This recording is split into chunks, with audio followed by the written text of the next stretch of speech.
प्यारे बच्चों, आज हम लोग अपने भौतिक विज्ञान का अध्याय 1 विद्युत क्षेत्र प्रारंभ करने जा रहे हैं। तो मैं इधर उधर की बात ना करते हुए सीधे पॉइंट पे आता हूँ। हमारा जो ब्रह्मांड है ये दो चीज़ों से मिलकर बना हुआ है, द्रव्य और ऊर्जा। जो चीज़ हमें दिखती है, जिसे हम नाप सकते हैं, तौल सकते हैं, वो द्रव्य है।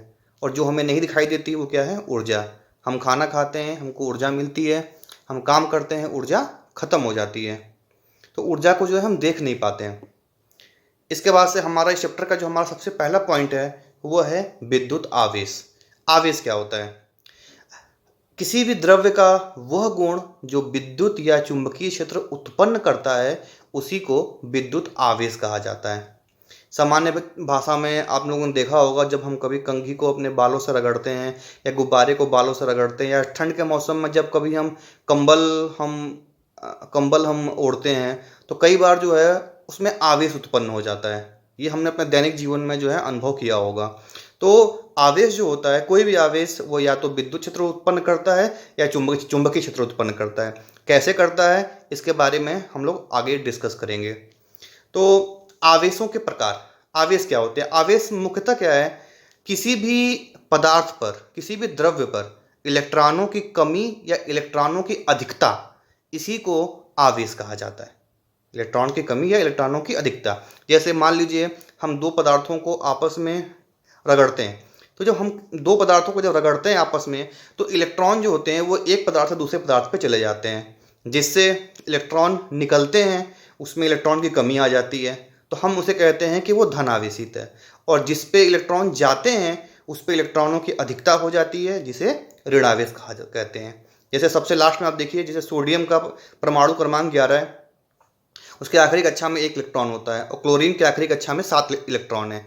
तो जब सोडियम अपना 1 इलेक्ट्रॉन क्लोरीन को दे देता है, तो सोडियम पर एक धन आवेश और क्लोरीन पर एक ऋण आवेश आता है। इसका मतलब सोडियम में इलेक्ट्रॉन की कमी हो गई और क्लोरीन में इलेक्ट्रॉन की अधिकता हो गई। तो इलेक्ट्रॉन की कमी या अधिकता, यही क्या है? आवेश है। मैंने एक सारणी बनाई हुई है, आपको दिख रहा होगा। जैसे अगर हम कांच की छड़ को रेशमी कपड़े से रगड़ें, तो कांच की छड़ पे धन आवेश आता है और रेशमी कपड़े पे ऋण आवेश आता है। उसी तरह बिल्ली की खाल को जब रगड़ते हैं प्लास्टिक से या एबोनाइट से, तो उस पर प्लस या माइनस चार्ज आता है। तो ये सब आपको दिख रहा होगा। अब हम किसी चीज़ को आवेशित कर कैसे सकते हैं? आवेशित करने के तरीके क्या हैं? तो इसके कुछ तरीके जरा ध्यान से देखिए। किसी भी चीज़ को आवेशित करने के मुख्यतः 3 तरीके हैं। पहला है घर्षण द्वारा आवेशन। ध्यान दीजिए, घर्षण द्वारा आवेशन। इसका अर्थ ये होता है कि अगर हम दो वस्तुओं को आपस में रगड़ते हैं तो इलेक्ट्रॉन एक पदार्थ से दूसरे पदार्थ में चले जाते हैं। इसे हम घर्षण द्वारा आवेशन कहते हैं। जैसे आपने दैनिक जीवन में देखा होगा, जब हम कंघी को अपने सूखे बालों से रगड़ते हैं तो दोनों आवेशित हो जाते हैं और वो कागज़ के छोटे टुकड़ों को अपनी तरफ आकर्षित करता है। तो इसे घर्षण द्वारा आवेशन कहा जाता है। सेकंड, आपको दिख रहा होगा प्रेरण द्वारा आवेशन। प्रेरण द्वारा आवेशन का मतलब ये है कि सब मान लीजिए कि एक प्लेट है जिस पे धन आवेश है और उसके समीप कोई दूसरी प्लेट हमने रखी है।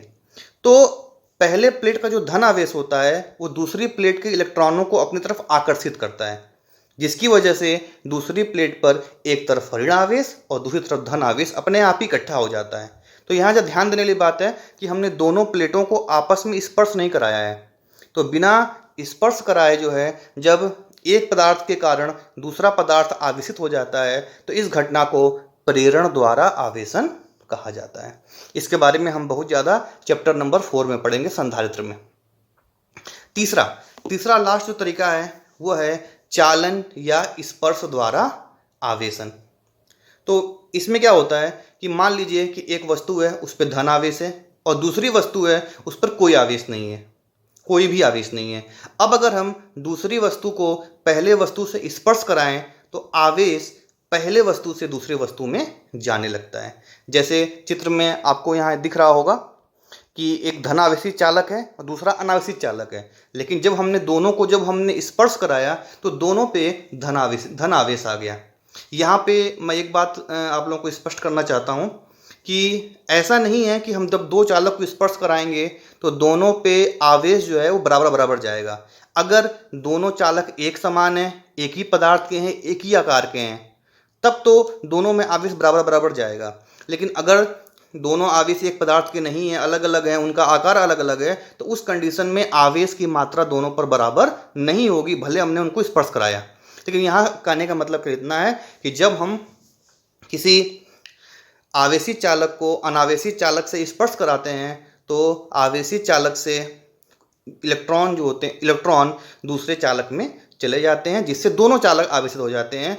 तो इसे कहा जाता है चालन या स्पर्श द्वारा आवेशन। एक बहुत छोटी सी फनी बात बताता हूँ आपको। आप लोगों ने जैसे मूवी में देखा होगा कि मान लीजिए कि हीरो हीरोइन जो है वो गुंडे के कब्जे में है, गुंडे ने हीरोइन को पकड़ा हुआ है और हीरो से फाइट हो रही है। फिर हीरोइन बोलती है हीरो से कि उठो रमेश, उठो उठो रमेश, उसे खूब कस के हिलाती है, तो हीरो में चार्ज आ जाता है। वो क्या है? घर्षण द्वारा आवेशन।